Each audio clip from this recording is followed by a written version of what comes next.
Oh, tingin sa ano, makita mo beauty. Ang gaganda nila.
Magandang umaga po sa ating Panginoong Jesus at sa inyong mga kapatiran na nagdagdagang makinig ng salita ng Diyos na alam naman natin na may kapalit ito buhat sa Panginoong Jesus, lalo na sa mga bata.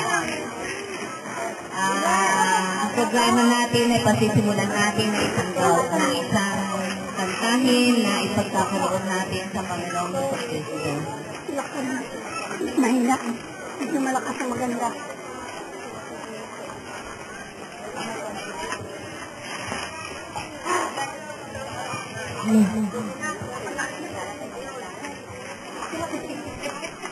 Ano ba daw itatalikod? Itatalikod para hindi ano? Dito ko lang. Yung speaker papunta ron. Saan po? Dito.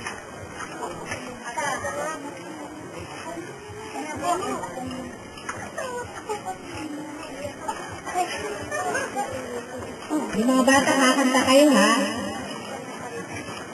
Malinis sa mukha, lugad ng mga agilaw. Ating mga pakpaan, tayo'y magdadala.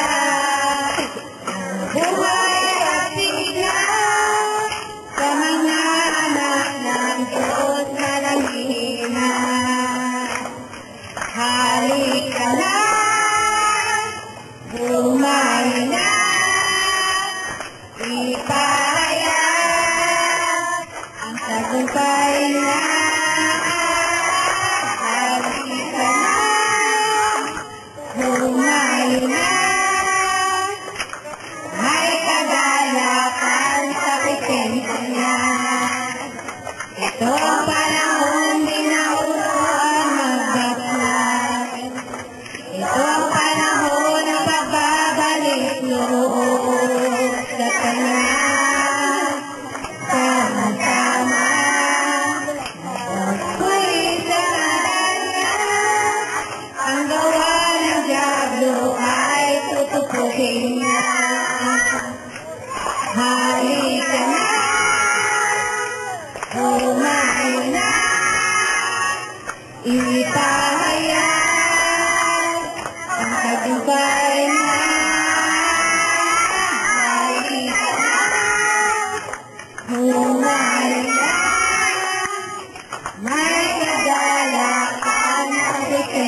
Purihin natin siya, hatihan sama-sama.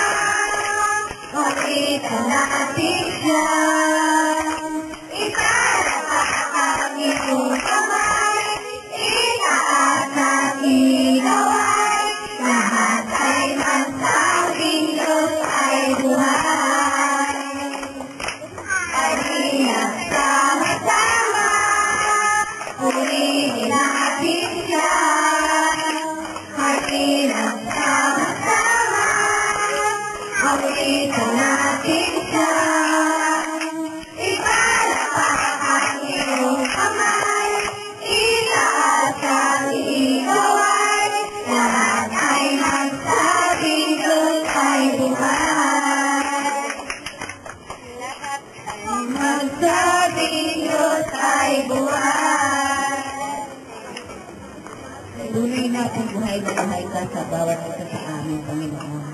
Ikaw ang may sa akin, Lord Jesus, na dalawa o tatlong nagkakasala, Panginoon, na ang tinanin, ang presensya mo sa gitna ng gawain ito. Kaya mananampalataya kami, Panginoong Jesus Cristo, na matagumpay ang aming gawain sa umagang ito, sapagkat ang lahat ng ito, Panginoon, ay aming iniaalay sa iyo, Lord Jesus. Salitik mo, Panginoon, ang bawat ito sa amin, kung ano niluloob ng aming kaisipan, kung ano niluloob ng aming puso, Panginoong Jesus, sa umagang ito. At sa pagtatapos ng taon, Panginoon, ikaw ay sumasa amin, laging sumasa amin. At sa bawat miyembro ng pamilya namin, Panginoon, namin ang presensya mo, Lord Jesus. At sa mga may sakit, Panginoon, alam namin na ikaw ang lubusang nagpapagaling, na dahil sa iyong mga labay, kami lahat ay pinagpagaling, Lord Jesus. Maraming pong salamat. Sa karunungan po, Panginoon Kristo, ikaw rin po ang patuloy na nagbibigay sa amin, sapagkat lahat ng kaalaman, lahat ng karunungan, Panginoon, ay mapapaliwala kung wala ka sa amin, Lord Jesus. Salamat po, maraming pong salamat. At sadyang kami ay ilang itinawid sa lahat ng mga. Maraming pong salamat, Lord Jesus, at nakayo po ang kapurihan, paluwalhatian, ngayon at magpakailanman. Sa pangalan mo po aming Panginoong Jesus Cristo. Amen. Ang iyong away, pawalang hanggan, pinupuri, sinasambang ka, sakit ng Diyos, ang Panginoon. Tunay na ika'y walang katulad, tunay na ika'y di ang babago, ang aking Diyos,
And then, from him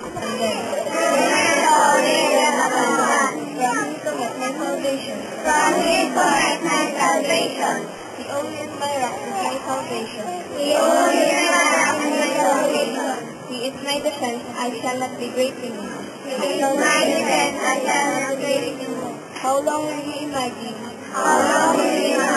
Mischief against a man. He shall be slain. All of your table will shall be dead. And that a tottering sun.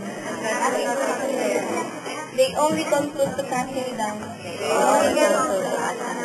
From his excellency. They delight in life. They just with their mouth. But they course inward desire. He is my defense, I cannot be moved. And God is my salvation and my glory.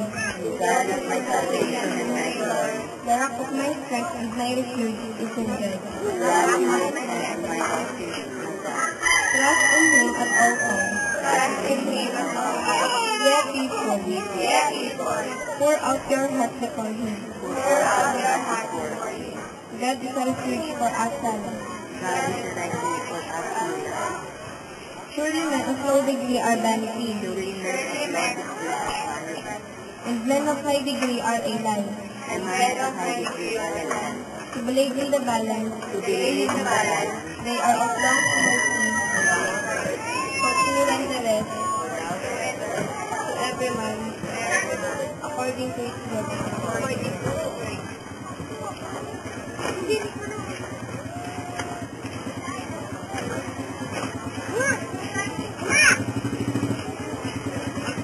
Then the God, who brought you out of the land of Egypt, out of the house of slavery. You shall have no other gods before me. You shall not make for yourself an idol, or any likeness upon what is in heaven above, or on the earth beneath, or in the water under the earth. You shall not worship them or serve them. For I, the Lord your God, am a jealous God, visiting the iniquity of the fathers and the children, and the third and the fourth generation, to those who hate me. Remember the Sabbath day, to keep it holy. 6 days, you shall labor, and do all your work. But the seventh day is a Sabbath of the Lord your God. Your son or your daughter, your maid or your female servant,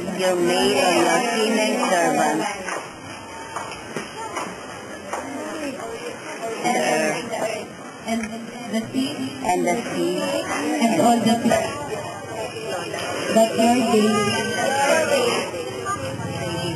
may be full of in the land which God gives you. You shall not murder, you shall not steal, you shall not commit adultery, you shall not bear false witness against your neighbor. You shall not covet your neighbor's house, you shall not covet your neighbor's wife, or his male servant, or his female servant, or his ox, or his donkey, or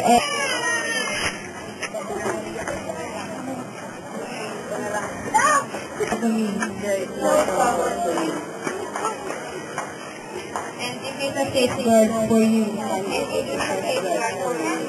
Beware of the dog, beware of the evil workers, beware of the false circumcision, For we are the true circumcision. Who worship in the Spirit of God and glory. In Christ Jesus. And put no confidence in the flesh. Although I myself might have confidence, even in the flesh, if anyone else has a mind,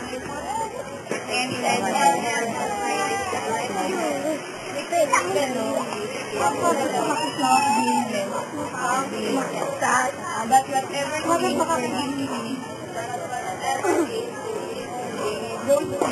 those things I have counted as loss for the sake of Christ. More than that, I count all things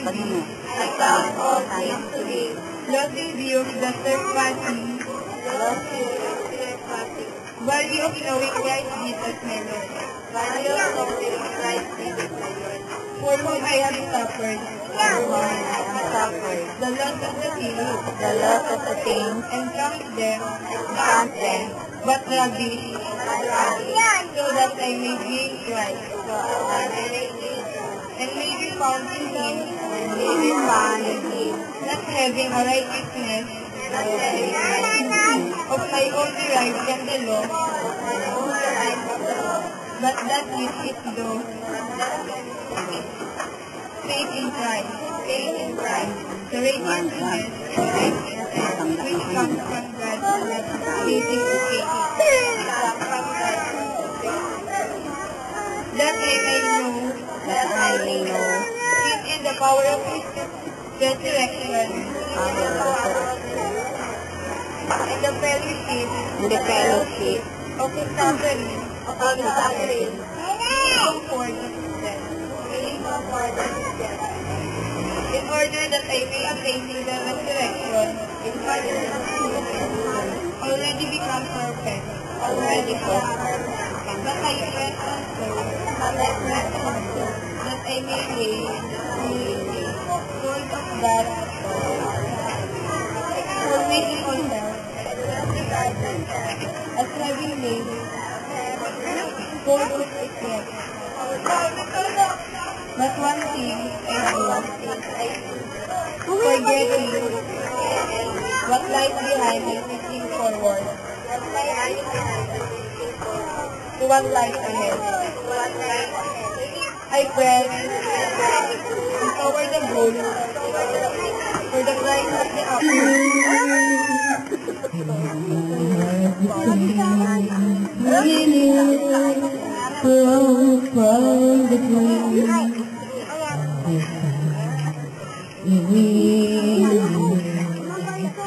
Let it come to know